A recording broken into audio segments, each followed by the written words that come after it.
Hey everybody, this is Brian. Welcome to the first Flutter tutorial. You'll note at the time of this recording, Flutter is still in alpha and is an open source project.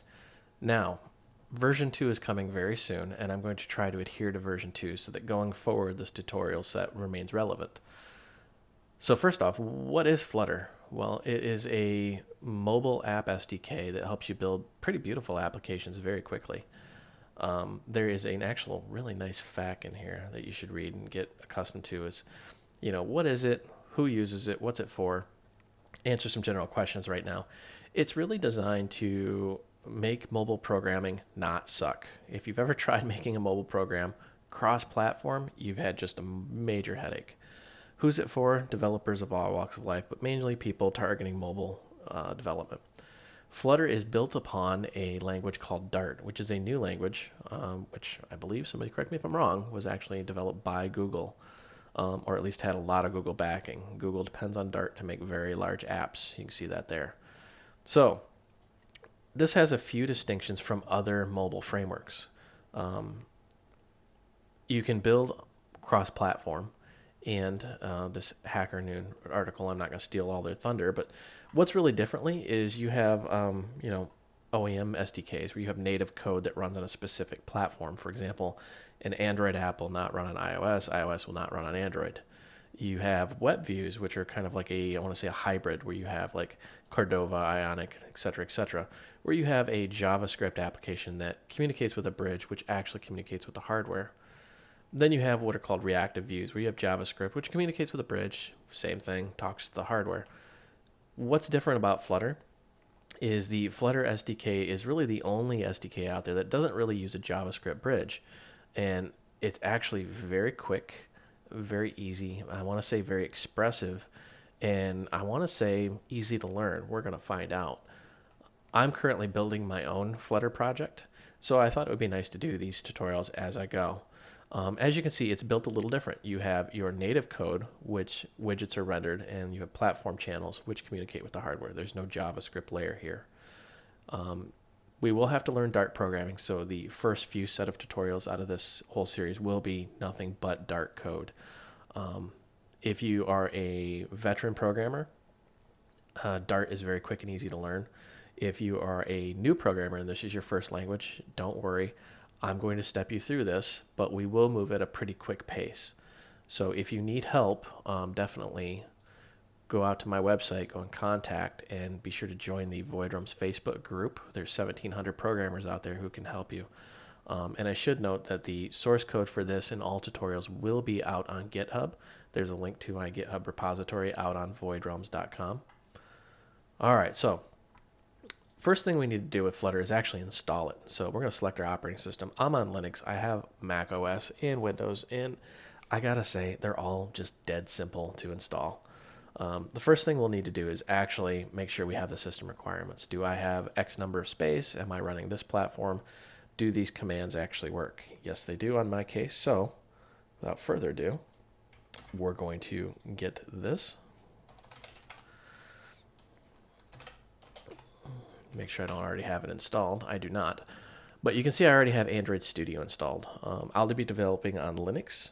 However, you can develop on any platform you'd like. Just know that I will be targeting the Android projects. All of the programs that we write should also run on iOS, and I may actually do some iOS programs simply because I have a Mac and I like playing on it. But to start off with, you should already have Android Studio installed, and you should have the IntelliJ Community Edition IDE.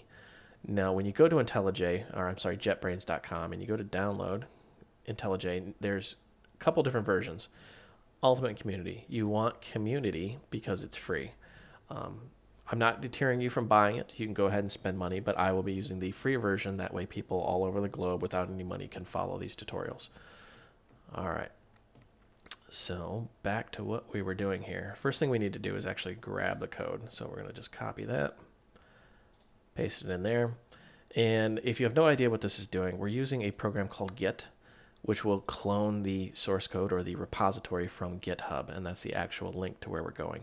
You can actually follow that link and go out and browse all the source code for Flutter, but right now we're just going to install it.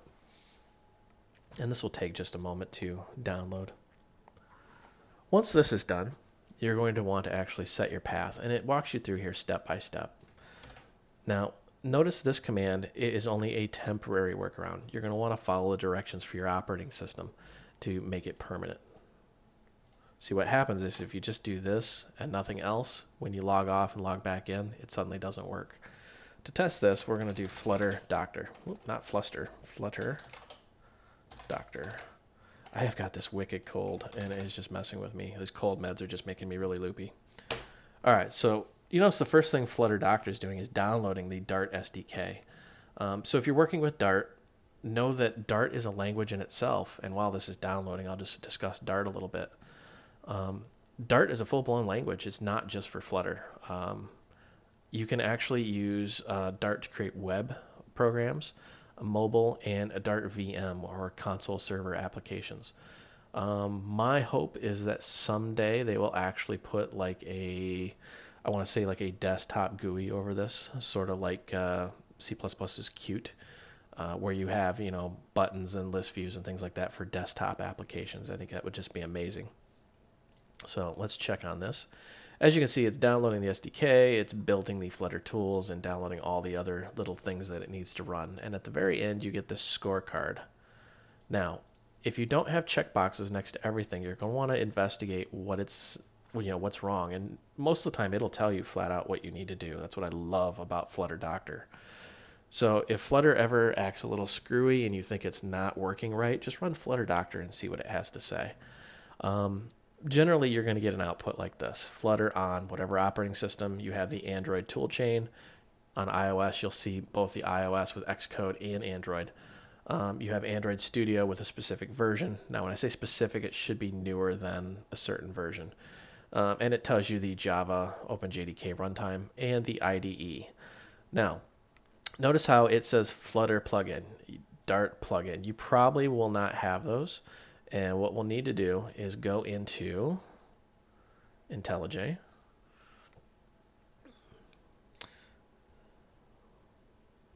And go into settings, and you may not have this window, especially if you just installed it. Close that. I'm just going to say new project. That's not what I wanted, actually. Let's go settings. I was trying to bring this up. If you have just the generic, you've never opened this before, you may see a different window. So get into settings however you can. Go to plugins, and if you don't already have Dart and Flutter in there, click on Browse Repositories, and you'll want to type in Flutter. Mine, there's no button, but you'll have a button here that says either install or update if you already have Flutter there. So to go ahead and install it, you'll probably have to restart the IDE.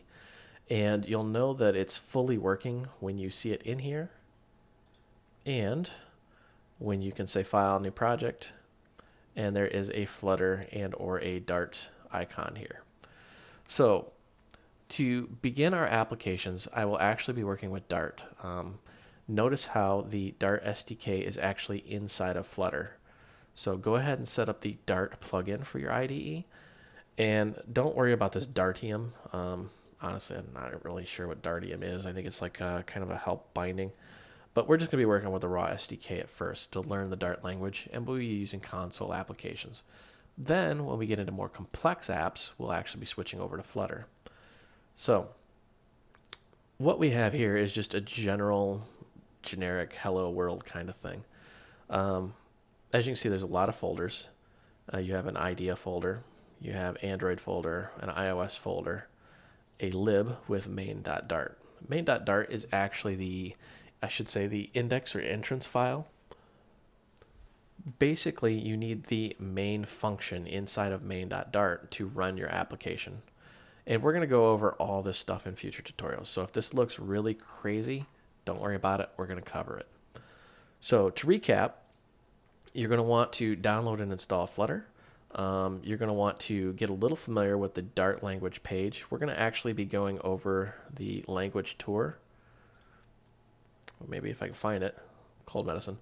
We're going to go over this pretty in depth. We're not going to spend 3 weeks talking about what is a variable. We're going to step through it fairly quickly, but there's a lot of information to learn. And I think it's going to be fun. Whoops, I was dragging and dropping something there. All right. Questions, comments, concerns, please be sure to join the Voidrums Facebook group and leave me a note out there, and I'll talk to you guys later.